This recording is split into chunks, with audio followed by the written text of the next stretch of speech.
gelek gencên ji welatên cuda û dûr hatine dest û bendê xwe badane da ku xweştirîn xarin an jê şîrîniyê çê bikin. Di mezintirîn Festîvala Gastronomî ya Navdewletî ya Tirkiyeyê ku li Stenbolê pêk hat, 51 tîmên ji welatên cuda ji bo çêkirina xarinên ji hev cudatir, hewlek mezindan.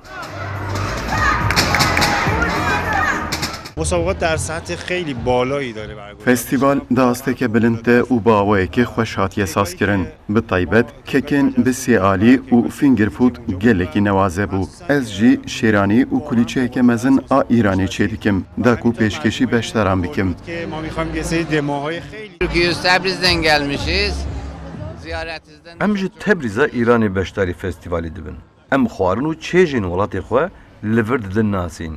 Bi navbênkariya festîvalê kulturên cuda û ji hev dûr nêzîkî hev dibin. iyiydi, her şey yolunda.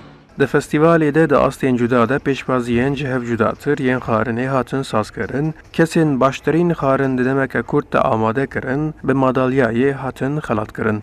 Burdur Bucak'tan geliyoruz. Oğuzhan mesleki ve teknik ئێمە لە قەزای بوجاکی سەر بە پارێزگای بوردوورەوە لەگەڵ 11 خوێندکاری خۆمان هاتوین بۆ فستیڤالەکە و بەشداریمان لە 8 پێشبڕکێ کردووە و لە هەر هەمووشیان مدالیامان وەرگرتووە. ne yemeği yaptı? Sürekli sufle yaptım sonunda.